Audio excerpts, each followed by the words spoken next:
Hello everyone, welcome aboard.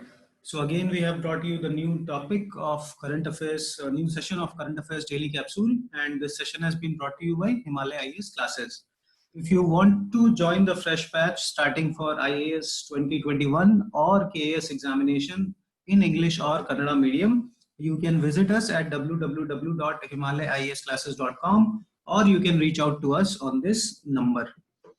So significance of the current affairs and prelims, you have straightforward questions coming from current affairs topics. Mains, there are direct questions being asked on the current affairs, as well as a lot of current affairs examples are used in supporting your argument in the questions indirectly. Plus essay, where you have to write multiple dimensions of the topic. It is very important for opinion building, and most of the interview questions are related to the contemporary issues. So let's get started with the first topic of today, that is about a survey, serological survey of ICMR. It says that slum population in India are at the high risk of COVID infection. So prelims, it is topic of the health, and health is the topic of general studies paper 2. So serological survey conducted by ICMR, Indian Council of Medical Research, it says clearly that urban areas in India, because of the higher population density, are at more risk than the rural areas. Also, in the urban areas, the urban slums, okay, where you don't have enough amenities and you poor housing conditions are there, those areas are at more risk in comparison to other urban areas. Next important topic from today is National Institute Ranking Framework, okay, in which IIT Madras has been given the top position. So syllabus wise, part of the education and education policies program initiative are part of the general studies paper 2. Okay, so what is NIRF, National Institute Ranking Framework? It is conducted by Ministry of Human Resource Development. Two things to remember. What it does, it gives Indian Institute ranking, okay, so from 1 to up to bottom. What it does is it helps in providing information about the comparative performance of the educational institute in India, so that foreign students who want to study in India, they can pick the best institute, and it will help to boost the study in India program. This is a program which focuses on encouraging the foreign students to take admissions in India. Also, this is one of the criteria for any institute to be defined or categorized as Institute of Eminence. So Institute of Eminence, this was another scheme where 10 institutions from public sector and 10 institutions from private sector will be selected, and they will be provided support by the government to be developed into world-class institutions. So this is the a brief about National Institutions Ranking Framework, and this year IIT Madras has topped the list. Next, about article of today talks about India-China quiet diplomacy, or the use of quiet diplomacy. Okay, so subject-wise, it will be part of international relations, and indirectly that will be part of general studies paper 2. So see, as of now, we have heard that talks about the LAC standoff situations is going on between the two countries, and this engagement has started. So both the armies have started to pull back from the contentious areas, from few points, but not from the Pangong. Pangong, so lake, still the situation is not very clear. What this article argues is about the role played by quiet diplomacy. See, quiet diplomacy is when you don't boast about things publicly, you try to talk between the officials, quietly, and try to resolve the issue. So in the past also, as well as in the present also, that's the thing which works. See, all the governments of the country, they are responsible to the people. So if you put things out in public domain, then a lot of times it becomes unacceptable to resolve. Okay, so quiet diplomacy is like, let us say, when China did a standoff in the past, it was in the Depsang area. Okay, same in the Ladakh region. That time, visit of a Chinese premier was scheduled to happen in India. So without saying publicly that, okay, you go back or you do this, they simply sent a letter to the Chinese government saying that if you don't pull back your troops, then this visit is cancelled. See, if you say the same thing in publicly, then Chinese premier definitely by himself, he has to say that, okay, no, then we won't come to India, right? But when you do it through back channel, so result happened that, okay, Chinese army, they pulled off and then they came. So this political use of these issues should not be done. Rather than we should resort to the quiet diplomacy to resolve the issue and to maintain the national integrity and sovereignty.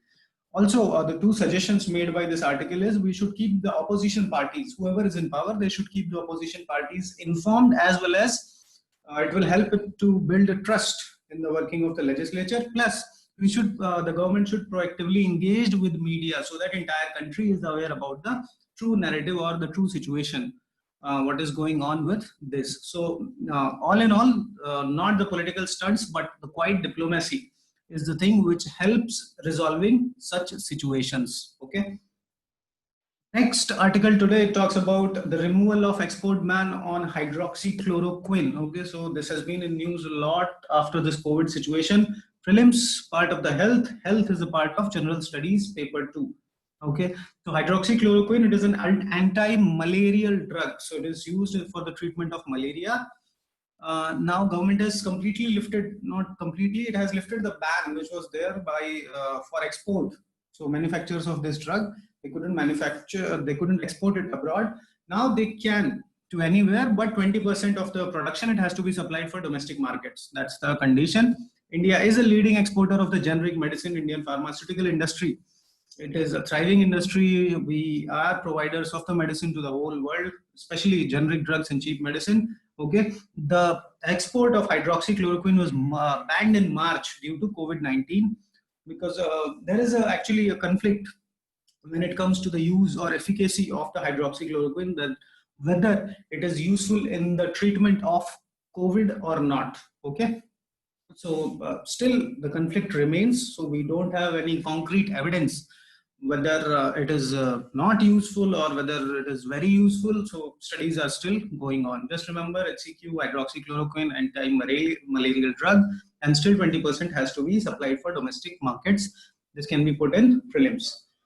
Next important article of today talks about the lion census. So in the last session also we discussed about it. The lion census has happened. So Asiatic lions, they comes under endangered species, and they are found in Gir National Park in Gujarat. Okay, so syllabus wise it is part of the environmental science, and environmental science is the part of the general studies paper 3. Okay, so 2020 Asiatic lion census has happened. Remember the IUCN status of the lion, Asiatic lion, it is endangered. Okay, so this year or last year they were again in news because of this disease. Please try to remember this also, CDV or canine distemper virus.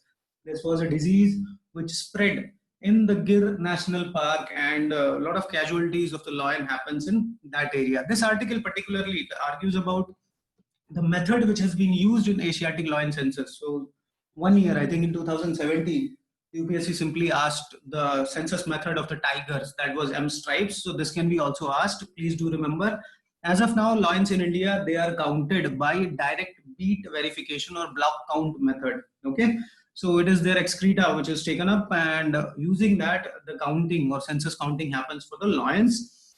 This is a very old method, almost like 100 years old, and that's what is being criticized in this article, that we should move towards some more authentic, more reliable method.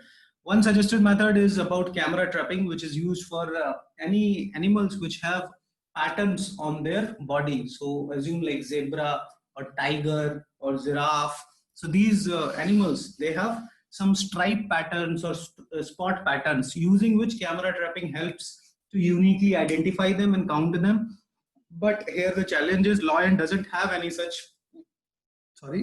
pattern, and that's why it is difficult to trace like this. So just remember, Asiatic lion census, endangered canine distemper virus, and this method which is used, direct beat verification or block count method for counting of lions. Next article for today, it talks about UBI or Universal Basic Income. We have heard about it since this COVID-19 situation has developed, and it has led to this economic crisis, not just in India, but in the whole world. A lot of people are suggesting that using UBI can be one way to boost the demand. But here, this has come from the human rights angle, and the report which has been submitted to United Nations Human Rights Councils by National Human Rights Commission of India. It says that government is looking at the prospects of implementing UBI. Okay, so let's take a look. Prelims wise, again, part of the Indian economy. If it comes about NHRC, you can put it also as part of GS paper 2. I have just put it as part of Indian economy because it talks about the income, and mains wise it is part of general studies paper 3. So first, NHRC, it's a statutory body which has been created as the Human Rights Act of 1993. So universal basic income, also remember that it is recommended by United Nations Human Rights Council also, that all the people across the world or the government across the world, they should try to implement this so that everybody can have access to some sort of basic income. Okay, and it can be used as a strong instrument to reduce poverty across the world. Okay, removing poverty is also a sustainable development goal. I think the very first goal, SDG 1, relates to zero poverty by 2030. Also, the NHRC, National Human Rights Commission, which has submitted its report, it has said that we are working on, or the government is looking at the prospects of implementing universal basic income as an instrument to reduce poverty.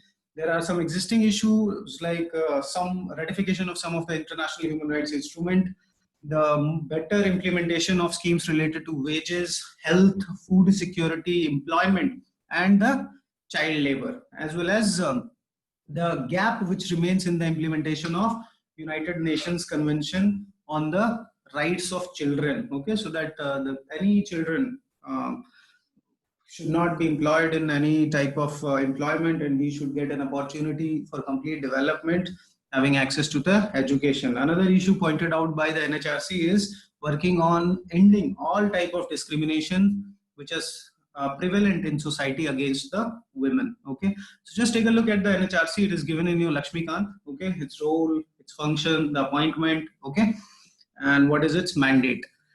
Next important article of today, it talks about the Donald Trump. Again, he has put sanctions against one more international institution. I've already told you he came out of Paris deal, then he came out of UNESCO, then he has came out of WHO, and now this time it is International Criminal Court, which is located in Hague. Okay, so actually the job of International Criminal Court is to look into the war crimes, genocide, crimes against humanity. Syllabus wise, again, part of international relations, which is part of general studies paper 2. See, ICC, International Criminal Court, is different than International Court of Justice, ICJ. Both are located in The Hague. The job of ICJ is to look into the disputes between nations. Okay, whereas the job of ICC, or the criminal court, is to look into war crimes, genocide, and crimes against humanity. So as of now, actually, they are looking into the war crimes committed by US forces in Afghanistan. What US is saying that this applies only if the member state, or let us say, for example, US is unable or unwilling to prosecute. Means US by itself will look into the war crimes, and in that sense, ICC should not come into the picture. And that's why they have put sanctions. Sanction means like any person who is involved with ICC related to the investigations of this matter, they will not be allowed to travel into US, or US will not help into the investigations of this. Okay, so that is the ICC, against which again US government has put sanctions. Next important article of today talks about AGR, Adjusted Gross Revenue Dues. So this thing was in news from October 2019 continuously, since the Supreme Court judgment has come up. So again, it has told Department of Telecom, DOT, that do not misuse the order which was given by Supreme Court earlier. So let's just see what is AGR.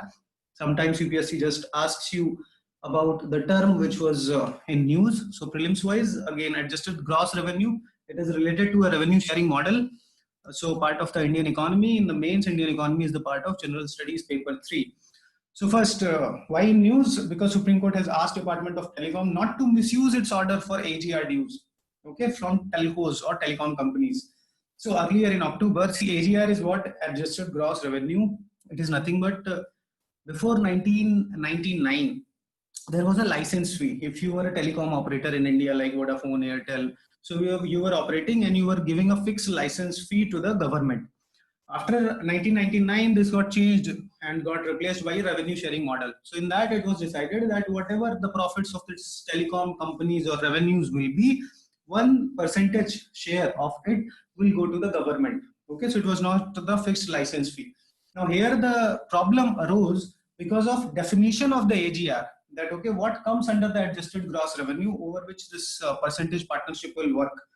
So telcos, telecom companies said that, okay, it only includes the core services, like if somebody paying for the call charges, but Government of India said it includes everything using which you can make money for any support services what is provided by the telecom companies.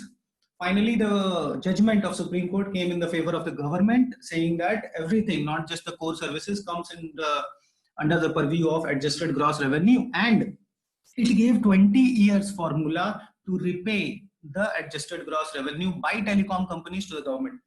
Now, DOT is trying to do it in a very fast manner. That's where Supreme Court has come in again and said, do not misuse our judgment and give the due time to telecom companies to repay the adjusted gross revenue. Next important article of today, it relates to the bank board. RBI has proposed, some new guidelines to strengthen the working of the bank boards in India. So syllabus wise, RBI, it's a regulator of bank, part of Indian economy, and Indian economy is the part of general studies paper 3. Now the bank board, RBI has proposed a stronger bank board which will improve the governance or the corporate governance. So what are some of the suggestions? Just take a look at it. Board members should not be members of any other bank board first, so there is no conflict of interest. They or RBI, they should not be sitting MPs or MLAs, so that there is no political influence in the working of the bank. Okay. The next important thing is the minimum number of persons in the bank board should not be less than 6 and should not be more than 15. They must meet at least 6 times a year, and every 60 days at least they should meet. And if any person has to be reappointed as the bank board member, then it must happen with the approval of RBI. Okay. Last news item of today, it relates to the Indian gaur or the bison, which is found in Nilgiris. So first population census of it has taken place. Prelims wise, it is part of EVS. Mains wise, it is part of general studies paper 3. So this is the photo of the gaur. Please take a look at it. IUCN status is vulnerable of this. Remember that it is found in Nilgiris. Also do remember that. So report says that first population exercise has taken place. We have good number of bisons and it is increasing. They are found in Nilgiri areas. One of the major threat to them is the conflict which is happening between humans and these Indian gaurs, because they are mostly found near human settlements. Human settlements are expanding, so the area of their natural habitat, that is decreasing. So that was it for today's session, guys. This is a list of do's and don'ts which you can follow in order to maximize your chances of selection in the prelims examinations. And please do not forget to like, comment, share and subscribe to this channel, and to press the bell icon so that you can get notified whenever we upload a video related to current affairs. So thanks a lot for watching, and please stay tuned for more updates. Thank you.